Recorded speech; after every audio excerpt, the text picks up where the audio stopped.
Chowmein বলো বা fried rice, তার সঙ্গে কিন্তু একটা স্পেশাল কম্বো হচ্ছে চিলি চিকেন। তবে চিলি চিকেনের বদলে তোমরা এই চিলি ফিশটাও কিন্তু একবার ট্রাই করতে পারো।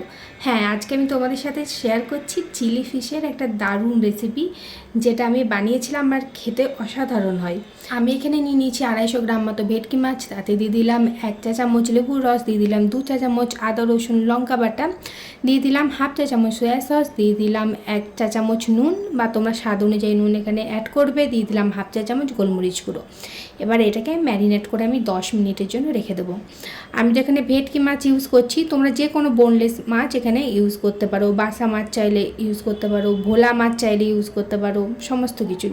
তো 10 মিনিট পর এখানে দিয়ে দিচ্ছি 2 টেবিল চামচ কর্নফ্লাওয়ার, 1 টেবিল চামচ দিয়ে দিলাম ময়দা, তারপরে দিয়ে দিচ্ছি ডিমের যে সাদা অংশটা থাকে সেটা। এবার এই সমস্ত কিছুকে আবারও ভালো করে আমি এখানে মাখিয়ে নেব। এটা এত সুন্দর খেতে হয় যে যদি একবার ঘরে বানাও না, রেস্টুরেন্ট থেকে আর কোনো দিন কিনেই খাবে না।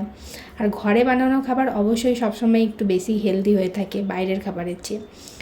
এবার এটা ম্যারিনেট করা রেডি হয়ে গেছে। এইদিকে আমি একটা বাটি নিয়ে নিয়েছি 1 টেবিল চামচ সয়া সস, আর নিয়ে নিচ্ছি 2 টেবিল চামচ এখানে টমেটো কেচাপ।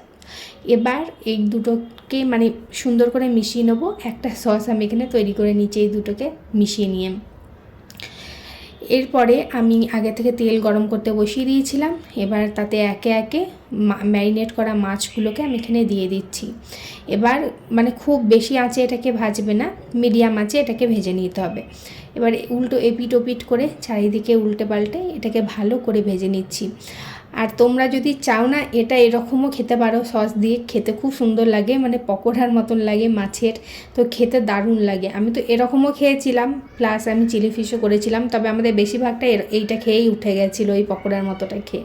এরপর কড়াইয়ে তেলটা কমিয়ে নিয়েছি, 2 টেবিল চামচ মতন তেল আছে। প্রথমে দিয়ে দিলাম এখানে আদা কুচিটা দিয়ে একটু ভালো করে নেড়ে চেড়ে নিয়ে তারপরে অ্যাড করে দিলাম আবার রসুন কুচি। এবার রসুন কুচিটাকেও কিছুক্ষণ একটুখানি নেড়ে নিলাম, খুব বেশিক্ষণ না, তাহলে আবার একটু বেশি ভাজা হয়ে যায়, সেটা আবার ভালো লাগে না। এরপরে দিয়ে দিলাম পেঁয়াজগুলো দেখতেই পাচ্ছ কীভাবে কেটেছি, যেমন নর্মালি চিলি চিকেনে দেয় সেরকমই। তো পেঁয়াজটা হালকা একটু নেড়ে আমি এখানে দিয়ে দিলাম ক্যাপসিকাম। তোমরা চাইলে মানে যদি চাও যে একটু কালারফুল লাগুক, এখানে তোমরা যে ইয়েলো বেল পেপার হয়, রেড বেল পেপার হয়, সেগুলো তোমরা এখানে অ্যাড করতে পারো।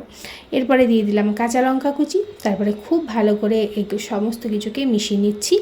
এরপরে অ্যাড করে দেবো ভেজে রাখা মাছটা, মানে পকোড়াটা মাছের। এরপরে এইটা দিয়েও কিছুক্ষণ নাড়বো, খুব বেশিক্ষণ না। তারপরে একটুখানি গোলমরিচ গুঁড়ো দিয়ে দিলাম 1/2 চা চামচ মতন, অল্প একটুখানি 1 চিমটা মতন নুন দিয়েছি, যেহেতু পেঁয়াজ ক্যাপসিকামটা দিয়েছি। তো আবারও ভালো করে এটাকে একটুখানি নেড়ে চেড়ে নিয়ে যে সসটা আমরা বানিয়ে রেখেছিলাম সেই সসটা এবার এখানে অ্যাড করে দিলাম। এবার সসটার সঙ্গে এই সমস্ত কিছুকে খুব ভালো করে আমি মিশিয়ে নেব।